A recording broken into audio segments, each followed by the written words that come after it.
So our oldest is a Hamilton County first grader who's a pretty smart little guy named River. How would you describe River? He's intense, just like you. He is a very intense little dude. He is smarter probably than either of us. Smarter, yeah, definitely. He's already reading, loves like information, manuals.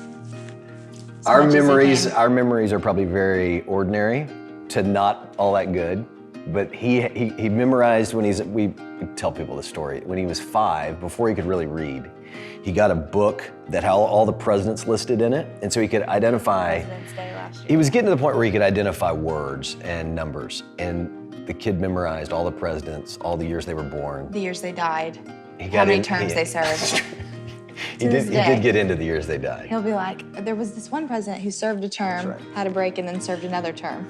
So that's our 7-year-old. He's a big Lego guy. I mean, to know River, you'd have to know. Yeah. Well, that's Directions. right. And he builds 18-year-old Legos. He's 7. And then he's our oldest 7. We have a 5-year-old daughter who's really my wingman. I mean, she and I are best buds. Our wildest child. And she really is Griffin. I mean, she really is. Griffin is Shelby. In fact, I tell this funny story that when I took Shelby's dad out to lunch to ask if I could marry his daughter, he got way ahead of himself, and I didn't understand it then, but I understand now.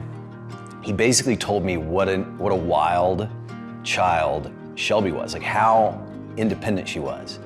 And I think he was preparing me for 2 things. 1, just marriage with Shelby, and 2, if we had a little Shelby, which we ended up with. Yeah. Right? Yeah.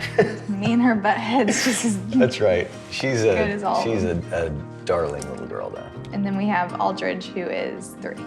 Yeah. And he is our blondest kid and just the star of the show.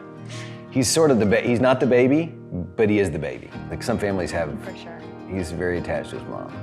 And he's conveniently known as Peter Parker right now, because he only wears Spider-Man suit, That's right. shooting Like those webs. if you find our family on social media, we basically Always in a suit. There's 5 humans and a Spider-Man.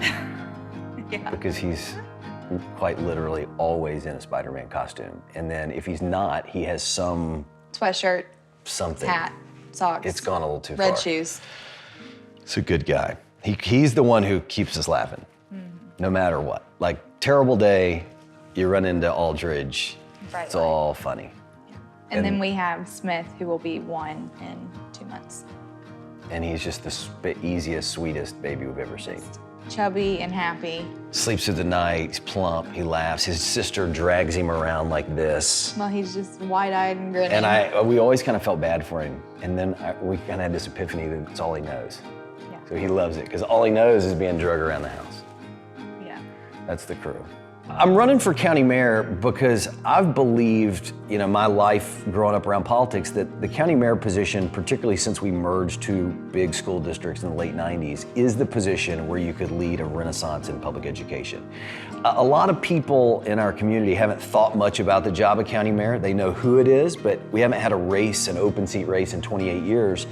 And so a lot of what our campaign's been about is sharing with people not just what the job means under Tennessee state law. It's primarily a financial position. 64% of the budget is public education, but it's also a leadership job. And we really do believe, and of course it's personal to us because we're public school parents, but we believe there's this opportunity to pour into public education for the county mayor, the top elected official in county government, to be a champion of public education. And I feel like that would be profound. We've never really had that. And I mean it down to, I want to go be in schools. I want to be talking to 8th and 9th graders about this major transition in their life. And it's our belief that the school system ought to do a better job of meeting students where they're at. We certainly want to focus on early childhood reading as much as possible. But we also realize that in a very diverse school system, a lot of students in their early education years don't have the kind of support system that our kids will have. And so one of the things we're passionate about is what happens to those students past 3rd grade, which is that critical reading level year. What happens to those students? Are we still trying to launch them out, prepare them for a life of work and dignity? And so often, if you go into one of our struggling high schools, you almost get the feeling that a lot of our students are like zombies. They've not been served well. The one-size-fits-all model in education has caused them to be discouraged. Discouraged students become hopeless. Hopeless students often drop out, engage in crime or other activity. And so I think everything points back to public education. It's not the only thing county government does, but it's the most important thing. And to understand the role of public education in a community like ours, you have to understand how it touches the workforce, which serving on the Tennessee Board of Regents, which governs all of our technical colleges and community colleges, has taught me a lot about how you do take students of all success levels and you get them ready to enter the workforce. So it's workforce development, it's economic development. And then I think what we need to understand and just talk more openly about is that crime and education are directly connected. I think it really helps in this position that he's not only a dad, but a young dad. You know, oftentimes when people are running, they've got older kids who aren't in the school, but when you have young kids that are in school, and 3 of our children have not even entered their school years, it gives him the perspective of, I want to fix this not only for everyone else, but I also want to fix this for my kids. And seeing them go through school and knowing that I'm involved, I'm trying to make it better. They're not in it like we are. I mean, I think we know that, we feel it. I mean, even you see us on the campaign trail, we're wrangling little kids because that's just the stage of life we're in. We're not in a stage of life where we're taking elaborate vacations. We're in, you know, whether we're going to be running or not, we're in school zone. Like, right, and we're in Hamilton County 50 weeks a year. We talked about this when we were making the decision to run. Like, okay, are we willing to make this big commitment? This is probably a 6-day-a-week job. And we made the decision that regardless of whether we'd like to be traveling, our children are on Hamilton County's school schedule. Yeah, we're already on the school schedule. We're already on the That's school a good schedule. Point. And I think this is maybe the distinguishing factor, is that between us and how we decided to run and the way we approach our service, county government has an odd tradition in Hamilton County as opposed to the other big counties in Tennessee. We don't have term limits, but Knox County and Davidson County and Shelby County do.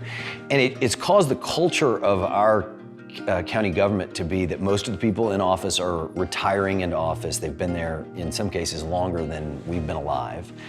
And I don't think that's how public service is supposed to work. And so we decided on the front end, before there were even other candidates running, we'd made the decision for our family, but also we just thought it would be good for the community, the future of this county, if we supported term limits. We implemented them on ourselves, so we only intend to do this for 2 terms. If people will elect us and give us a second term, then we'll serve for 8 years.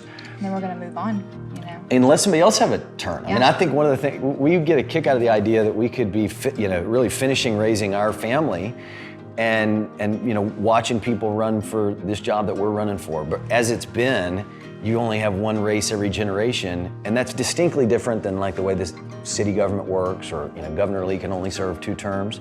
And so we think it's good to have new people. We also want the accountability, because our whole campaign is based on a series of proposals that we call Hamilton First. And they're not open-ended, like, oh, we're gonna do this at some point in the future. Like, we use the 8 years to get it done. We believe we can get it done in 8 years.